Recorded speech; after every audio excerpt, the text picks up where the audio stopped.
Hey guys, my name's Jeff and welcome to my channel. Today we are going to talk about things to look for when buying a 2009 to 2014 F-150. All right, so number one on the list would be leaking head gasket.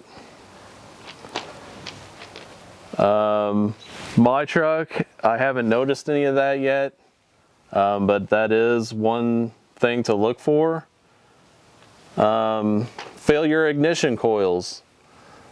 That can happen pretty much, that happens with any vehicle, but it's something to look for on these when purchasing one. They may go out prematurely.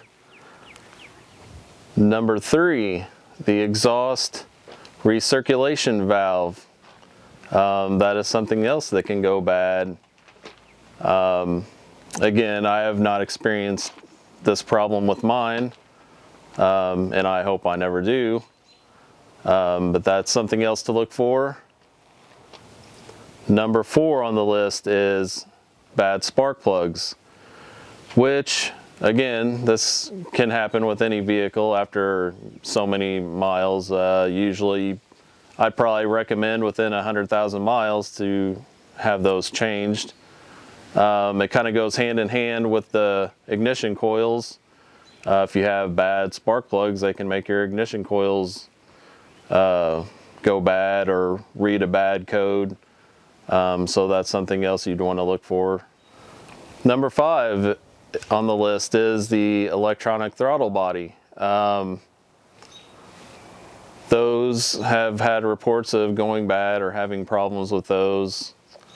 Once again, I've never had that issue either, but it's something to look into.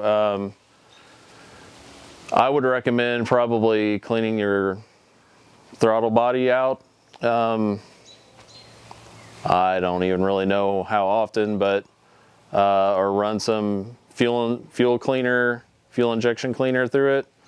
That might help, prolong the life of it. And number six on the list is the absence of a roll pin on your transmission, which I haven't had this problem, but I have a couple good buddies who have experienced this problem, and I can tell you a quick story on it. They were at a body shop and they were going to load up a car on a trailer, and my buddy had it in park, and when he got out of the vehicle, the truck started to roll away while it was in park. And so if you know vehicles at all, you know that could turn out bad really quick. And luckily he was able to get back in the truck and stop it from going any farther.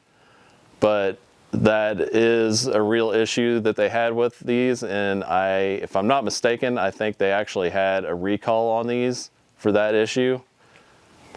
Number seven on the list is slipping and clunking from the transmission. That could have been caused from a bad transmission mount. The transmission mount was loose, broken, causing the transmission to not shift properly or to clunk when you put it in certain gears. My friend also had that problem with his truck. It also made those same noises as well. So that is a real issue to check into when buying one of these.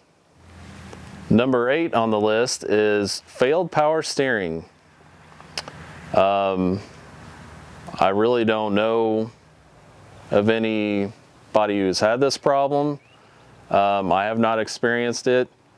It was on the list, and that could be a bad deal as well. If you're driving down a curvy road or down the interstate or anything, and you go to turn and you have no power steering, If you've ever drove a vehicle with no power steering, you know how much of a pain that is. And so that could turn out bad if you're on an interstate or any road. That could cause a very serious accident. Number 9 is warped rotors. This, could be on any vehicle. I think it all kind of depends on your driving style. You don't want to be real heavy on your brakes, or a sudden heavy stop on your brakes that could cause your rotors to warp. And while you're driving, you probably notice, like, when you use your brakes after your rotors are warped, it would kind of probably make your brakes kind of feel like they're kind of jumping around, I'd say, or kind of the pulsating in the brake pedal. So that is another thing to look into when buying one of these trucks. Number 10 on the list is rear window defroster.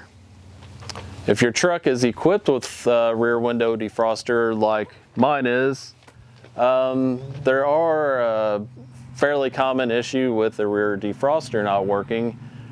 And I actually do have this problem with my truck, and I'm not really sure what the fix is to it. I've seen anywhere from, could be a bad fuse, all the way up to replacing the whole rear window.